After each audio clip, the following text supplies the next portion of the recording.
From the Music History Today Podcast Network, this is the Music History Today Podcast for June the 28th. On today's show, the saxophone is patented and Louis records the greatest recording in the history of jazz. As always, though, before we continue, we very humbly ask you to like and subscribe to the channel if you do find it interesting, as we do post content every single day, so thank you very much if you do. It is greatly appreciated, I assure you. First up, though, on this date in 1846, Adolphe Sax patented the saxophone. The Belgian instrument maker was granted a 15-year French patent for his revolutionary woodwind brass hybrid design. Sax sought to bridge the acoustic gap between orchestral strings and woodwinds and military band brass. His invention entirely redefined modern music instrumentation, establishing the foundation for classical arrangements and the eventual evolution of jazz. Speaking of jazz, in 1928, Louis Armstrong recorded West End Blues. Louis Armstrong and his Hot Five entered an OK record studio in Chicago, Illinois to cut their definitive version of King Oliver's track West End Blues, a track that fundamentally transformed jazz from being a localized ensemble-based novelty into a sophisticated, globally recognized art form centered around solo improvisation. Composed by Armstrong's mentor, King Oliver, the song is heralded primarily for its breathtaking, unaccompanied opening trumpet cadenza. Armstrong's blistering, rhythmically free introduction shattered all contemporary expectations of what a brass instrument could achieve, combining classical operatic phrasing with raw gut-bucket blues. It effectively served as a musical manifesto, proving that a single jazz soloist could command the emotional and intellectual depth of a symphonic master. Beyond the legendary opening, the recording serves as a masterclass in jazz innovation and collaborative genius. It features a historic call and response duet between Armstrong's scat singing, a technique he popularized, and Earl Hines' fluid, expressive clarinet-style piano playing, establishing a creative partnership that pushed both musicians to new creative heights.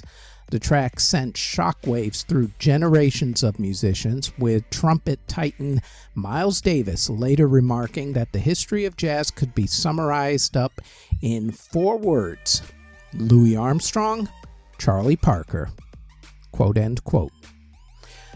West End Blues remains a permanent cornerstone of American culture. It was later inducted into the Grammy Hall of Fame and was selected by the Library of Congress for the National Recording Registry. It single-handedly shifted the trajectory of jazz from collective ensemble improvisation to a soloist's medium, and is considered to be the greatest jazz recording in music history, at least according to the vast majority of music critics. In 1950, Michael Todd's Peep Show opened on Broadway. Producer Mike Todd's adult-oriented musical review made its debut at the Winter Garden Theater. The production pushed the boundaries of mid-century theatrical censorship due to its highly provocative burlesque sketches and performers. It led to immediate interventions from the New York City Commissioner of Licenses to tone down the material. In 1962, the vocal group The Drifters recorded the iconic Jerry Goffin and Carole King composition Up on the Roof with lead singer Rudy Lewis. The track itself became a cornerstone of the sophisticated urban romantic Brill Building sound. Brill Building was a building on Broadway in New York City where a lot of the famous songwriters used to write their songs. Its universal lyrical theme of escaping chaotic city stress via urban rooftop solitude resonated all over the world. In 1965, country pioneer Merle Haggard married singer-songwriter Bonnie Owens in Mexico. Owen sacrificed her own charting solo career to serve as Haggard's creative muse, co-writer, and steady backing vocalist. Even after they divorced in 1978, she remained his dedicated on-stage harmony partner for another 28 years until her passing. In 1965, the TV show Where the Action Is premiered on ABC television. It was created by Dick Clark as an afternoon spin-off of American Bandstand. It was filmed on location at the beaches and youth hangouts rather than in a studio. It helped to turn the house band Paul Revere and the Raiders into stars. In 1973, capitalizing on her massive pop stardom, singer Helen Reddy had an 8-episode summer variety series called The Helen Reddy TV Show on NBC television. Reddy intentionally utilized her primetime platform to advocate for and elevate up-and-coming talent.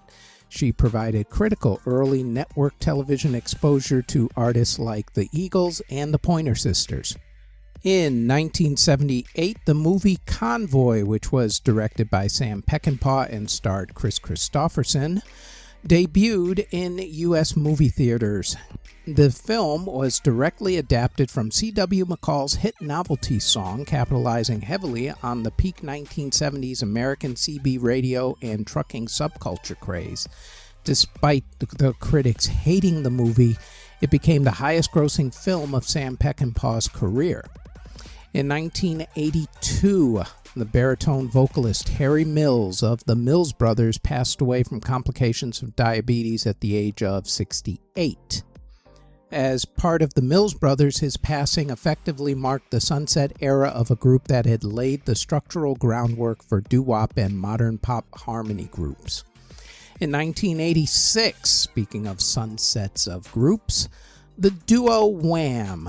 Performed their final concert together. George Michael and Andrew Ridgeley played their final farewell show called The Final at Wembley Stadium in front of 72,000 fans. It had guest appearances by Simon Le Bon and Elton John, and it brought an abrupt planned end to one of the most commercially dominant pop music acts of the decade. It served as the official springboard for George Michael's solo career. In 2002, as a last-minute replacement for The Strokes, Coldplay headlined Glastonbury's music festival for the first time. They used the set to debut tracks from their unreleased sophomore album called A Rush of Blood to the Head. The performance catalyzed their evolution from being an indie band in the UK to global stadium headliners. In 2003, Thom Yorke led Radiohead through their career-defining 19-song headlining set on the Pyramid Stage at the Glastonbury Music Festival. This time they were supporting their Hail to the Thief album. It is considered by festival historians to be one of the most flawless headlining sets in Glastonbury history. In 2007, Rod Stewart slipped on a wet metal step while making his entrance at the City of Manchester Stadium and injured his leg. It proved the show must go on because the 62-year-old artist refused immediate medical attention and performed his entire set in the pouring rain before receiving 10 stitches. In 2008, during her set at the Glastonbury Music Festival, Amy Winehouse jumped into a photographer's pit and lunged at an audience member. The incident captured her volatile, chaotic public life during her peak fame. It was later revealed to be an issue of mistaken identity. She threw the punch believing the fan had thrown a hat into her iconic beehive hairstyle. In 2010, folk singer Jake Holmes filed a copyright infringement lawsuit against Jimmy Page over the track Dazed and Confused. Holmes had recorded the original song back in 1967. The lawsuit forced a landmark settlement that updated all subsequent Led Zeppelin releases to properly credit the track as by Jimmy Page, inspired by Jake Holmes. In 2012, the Flaming Lips broke a world record. They embarked on a 24-hour tour to break the Guinness Book of World Record for the most live concerts performed in different cities. The Flaming Lips performed 8 concerts in 8 cities, traveling from Memphis, Tennessee to New Orleans, Louisiana. Hunter Hayes then broke the record in 2014 by playing 10 shows, so top that. In 2015, country rock artist Brantley Gilbert married schoolteacher Amber Cochran at his home in Georgia. Amber Cochran, as it turns out, was Gilbert's longtime hometown sweetheart and the direct inspiration behind a lot of his biggest hits. It detailed their journey of reconnection after years of being apart, because people grow apart after they get out of high school. In 2016, the reality docuseries Music Moguls premiered on BET. It followed the lives of hip-hop icons Snoop Dogg, Birdman, Dame Dash, and Jermaine Dupri. In 2016, Elvis Presley's legendary original studio guitarist Scotty Moore passed away at his home in Nashville, Tennessee at the age of 84. His rockabilly licks on tracks like That's All Right and Hound Dog virtually invented the rock and roll lead guitar template. In 2019, legendary music producer David Foster married singer and former American Idol finalist Catherine McPhee in London, England. In award ceremonies that occurred on June the 28th, in 1978, on the heels of their commercial success, the progressive rock band Kansas was officially named Deputy Ambassadors of Goodwill by UNICEF. This appointment highlighted a growing trend of major rock musicians leveraging global touring success for humanitarian aid. It allowed the band to advocate for global children's welfare at the peak of their mainstream fame. In 2026, the BET Awards were broadcast live at the Peacock Theater in Los Angeles. This ceremony honored legendary women in music by presenting Lauryn Hill as the Living Legend Icon Award, Teyana Taylor with Icon of the Year, and music executive Sylvia Rhone with the Ultimate Icon Award. In 2012, the MTV O Music Awards took place. The alt-rock band The Flaming Lips, who we just spoke about, had smashed the Guinness Book of World Record during this digital-first ceremony by playing those 8 shows in 8 different cities. It was all the stunt because of MTV. The O Music Awards were established by MTV to honor achievements in the rapidly evolving digital music realm at that point. In 2005, after years of highly publicized internal differences, the hip-hop trio The Fugees shocked the world by opening up the 2005 BET Awards with a surprise 12-minute medley of their greatest hits. Albums that were released on June the 28th include in 1963 when Martha Reeves and the Vandellas released Come and Get These Memories. It was the debut album that helped to invent the signature Motown sound with the songwriting and production trio of Holland Dozier and Holland. In 1968, Manfred Mann released Mighty Garvey. It was the 5th and final studio album that was released by the British Invasion Group under the name Manfred Mann before they reformed and turned into Manfred Mann's Earth Band. It is highly regarded for its eclectic pop, psychedelia, and brilliant Bob Dylan covers. The album itself missed the major charts, but the lead single, The Mighty Quinn, hit number 1 on the UK singles chart. In 1974, Elton John released Caribou. It was recorded in 9 days under heavy touring exhaustion, and this classic featured the songs Don't Let the Sun Go Down on Me and The Bitch Is Back. It went straight to number 1 on both the US and UK albums charts, and it won Album of the Year at the Grammy Awards. In 1980, the Soft Boys released Underwater Moonlight. Though it was a commercial failure upon release that led to the band splitting up months later, It is now considered to be a masterpiece of neo-psychedelia. It heavily influenced alternative rock titans like REM and is included in the book 1001 Albums You Must Hear Before You Die. In 1982, John Lord released Before I Forget. It was a solo effort from Deep Purple's legendary organist while he was playing with Whitesnake. It blended rock songs with English classical piano ballads. It did not actually make a dent on the Billboard Albums charts, however. In 1983, Men at Work released their big album, Cargo. It was a follow-up to their debut album that actually finished in 1982, but was delayed because their first album was still at number 1 on the albums chart.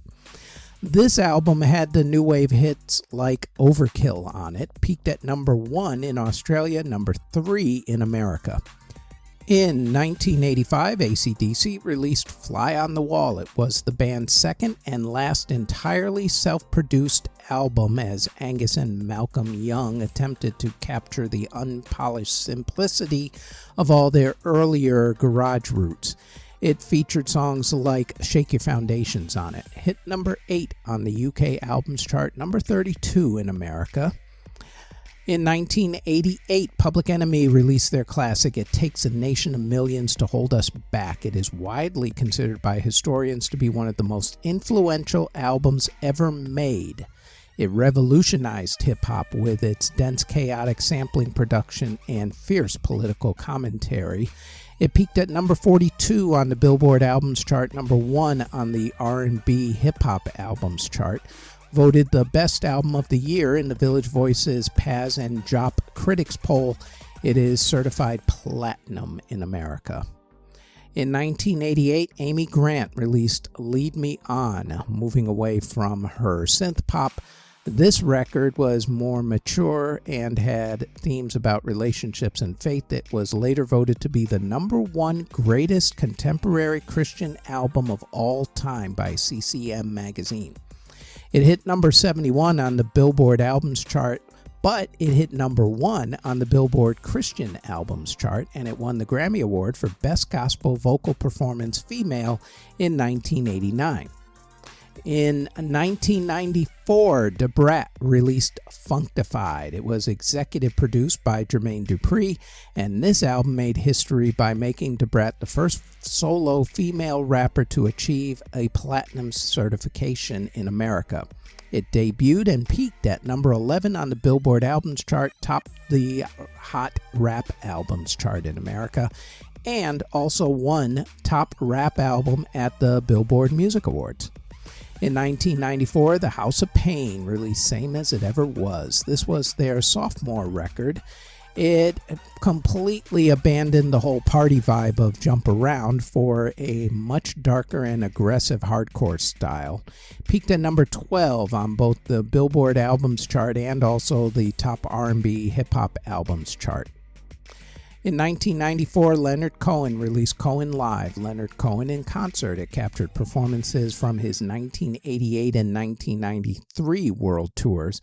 This one is important because it featured Cohen dramatically reimagining and updating the arrangements of his classic poems and songs with heavy synthesizers and backing vocalists.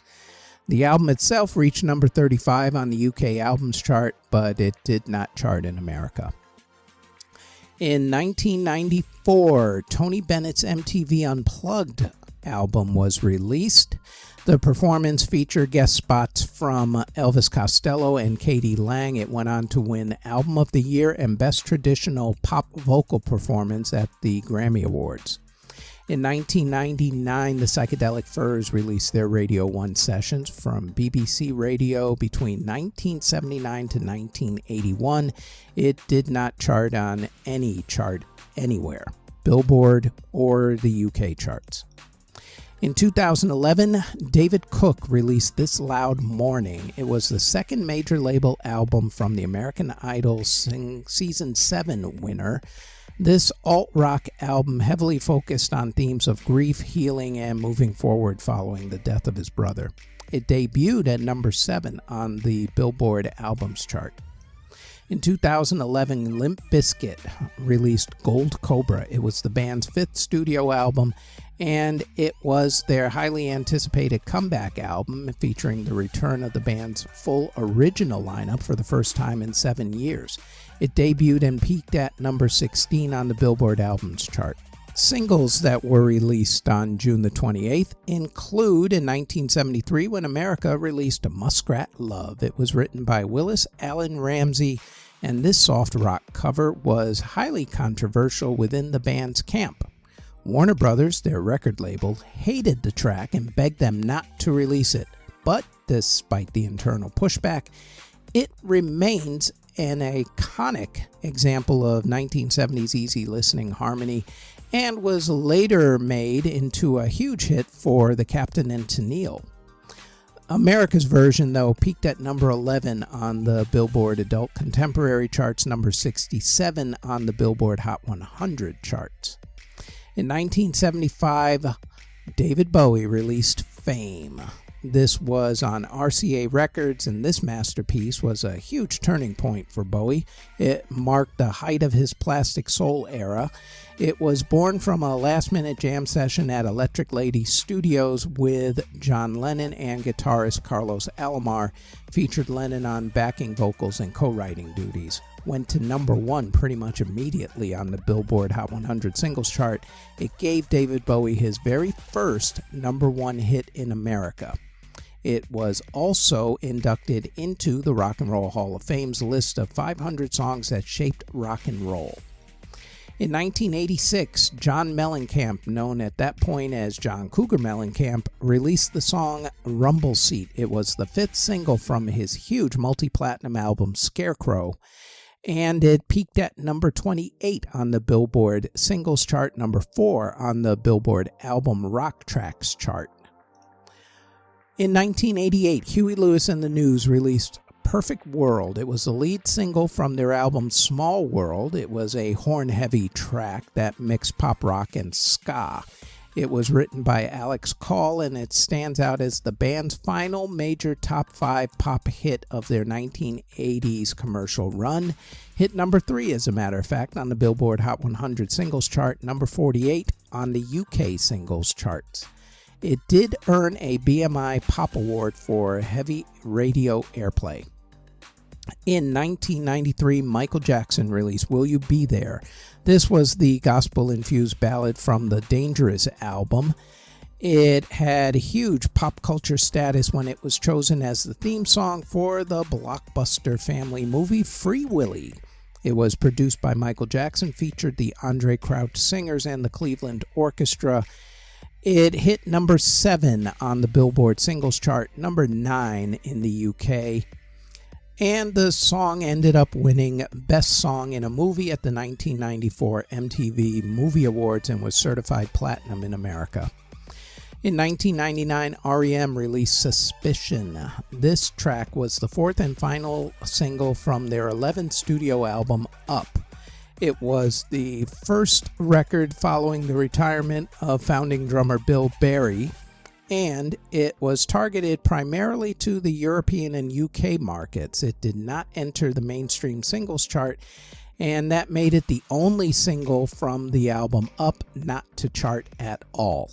Artists who were born on June the 28th include Richard Rodgers, who was born in 1902. Richard was one of the legendary American composers of the 20th century. He achieved immortality alongside lyricist Oscar Hammerstein II, that is, not to be confused with Oscar Hammerstein I. Together, they created the golden age Broadway masterpieces like Sound of Music, Oklahoma, The King and I. Richard Rodgers, by the way, is also the first person ever to achieve the EGOT status. He won an Emmy, Grammy, Oscar, and Tony Award. Kathy Carr was born in 1936. She was a popular pop singer who found success as a child performer. She is most famous for her 1956 ballad Ivory Tower, which became a huge nationwide hit, peaked at number 2 on the Billboard charts. David Knights was born in 1945. He is best known as being the original bass guitarist for the British prog rock band Procol Harum. It was he who put down the bass lines for their 1967 breakthrough anthem, A Whiter Shade of Pale. Bobby Harrison was born in 1939. He was the original drummer for Procol Harum alongside Knights on A Whiter Shade of Pale. He left the band, though, to form the rock group Freedom and later found fame as being the lead singer of the 70s British blues rock band Snafu. Kelly Pickler was born in 1986. Kelly is an American country music singer and TV personality who first gained fame as being a finalist on the 5th season of American Idol. Ansley Burns was born in 2006. Ansley is a rising country music vocal powerhouse, became famous as part of season 14 of America's Got Talent when, she was 12 years old. Man, I feel just so inferior these days. All these kids doing extremely well. At that point, I was, junior high school or something. In any event, Cheyenne was born in 1968. This Puerto Rican megastar is one of the best-selling Latin music artists in music history, famous for hits like Torero and Solomé. He revolutionized Latin pop with his highly choreographed, high-energy live shows and crossover acting roles. Savage was born in 1981. This New Zealand hip-hop artist is a pioneer of the Pacific rap scene. Sire was born in 1988. Emerging out of the underground hip-hop circuit, this contemporary rapper and songwriter has built a dedicated digital following, like a lot of people these days. Joo Hyun Seo, known as Seyeon, was born in 1991, and she is a South Korean singer and actress who rose to international superstardom as the youngest member of the iconic K-pop girls group Girls' Generation. Adrienne Rollini was born in 1903. Adrienne was a jazz multi-instrumentalist, was widely considered to be the premier bass saxophone virtuoso of the early jazz era. He performed with the legendary California Ramblers and gained fame by introducing wacky novelty instruments like the goofus to traditional jazz music. George Walter Selwyn Lloyd was born in 1913. This prolific romantic composer wrote operas in his early 20s. Despite having severe post-traumatic stress after his vessel was torpedoed in World War II, he returned to music to write 12 grand symphonies and 3 major piano concertos. Artists who unfortunately passed away on June the 28th, other than the ones mentioned earlier, include pianist Joseph Fischoff, who passed away in 1857 at the age of 53 after an undisclosed illness. Joseph was a Czech-Austrian pianist and composer and was a professor at the Vienna Conservatory of Music. Musicologist August W. Ambrose passed away in 1876 at the age of 59 after an undisclosed illness. Ambrose was a celebrated Austrian music historian, critic, and composer. He achieved international fame for writing The History of Music, a monumental, deeply comprehensive, multi-volume historical survey that fundamentally shaped the field of modern musicology. And I should know because I had to read the whole entire thing while I was studying music education at the University of Massachusetts way back in the day. We won't even say the year. I think Mold on Trees is younger than... Anyway, never mind. Conductor and composer Paul Dessau passed away in 1979 at the age of 84 after an undisclosed illness. Dessau was a prominent German modernist composer and conductor, most famous for his extensive politically charged collaborations with playwright Bertolt Brecht, composing the definitive iconic incidental music for masterpieces like Mother Courage and Her Children. Conductor and pianist Jose Iturbi passed away in 1980 at the age of 84 from heart problems. Jose was a world-renowned Spanish classical pianist and maestro. He shattered traditional boundaries by bringing classical music into mainstream Hollywood cinema. He frequently appeared as himself in major MGM musicals of the 1940s like Anchors Aweigh, famously introducing millions of moviegoers to the piano. Remember, kids, this was long before the internet kicked in and everybody knew what everything was. Cellist Seymour Barab passed away in 2014 at the age of 93 from natural causes. Seymour was an extraordinarily prolific American cellist and composer. Beyond his work with the progressive avant-garde, he was highly celebrated for creating playful comic operas for young audiences and also founded the acclaimed Composers String Quartet.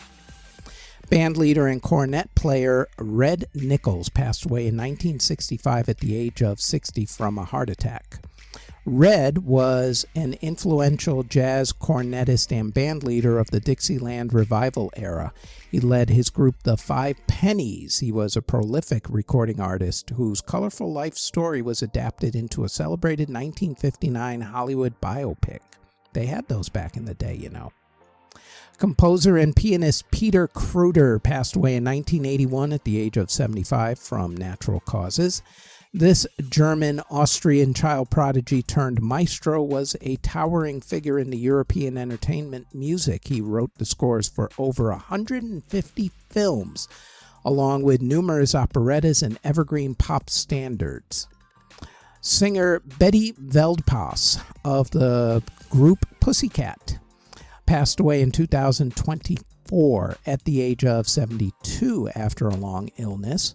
Alongside her sisters, Betty was a singer in the Dutch country pop band Pussycat, not to be confused with the Pussycat Dolls. This group achieved global chart-topping superstardom with their 1975 multi-million single, Mississippi. That track went number 1 in over 15 countries, by the way. Punk rock singer Gigi Allen passed away in 1993 at the age of 36. Gigi, unfortunately, was infamous as being one of the most self-destructive, polarizing frontmen in underground punk rock history. He fronted the group The Murder Junkies, and his live shows were notorious for dangerous shock rock antics and public law-breaking and, let's just say, assorted mayhem. Rock band manager Bill Aucoin passed away in 2010 at the age of 66 from cancer. He was an entertainment executive who was famous for discovering, managing, and launching the band Kiss into a global merchandising and musical juggernaut. He financed their early career out of his own pocket and pioneered the template for modern arena rock marketing. Musician and store owner Willard F. McMurray passed away in 1996 at the age of 89 from heart failure. Alongside his wife Lillian, Willard was the co-founder of the legendary independent Trumpet Records label that was based in Jackson, Mississippi. Operating out of their regional furniture and radio repair shop, they made history by discovering and recording the earliest blues tracks for giants like Elmore James and Sonny Boy Williamson II. Next on the Music History Today podcast, it is June the 29th when in 1984, Bruce Springsteen's dance partner is a soon-to-be friend.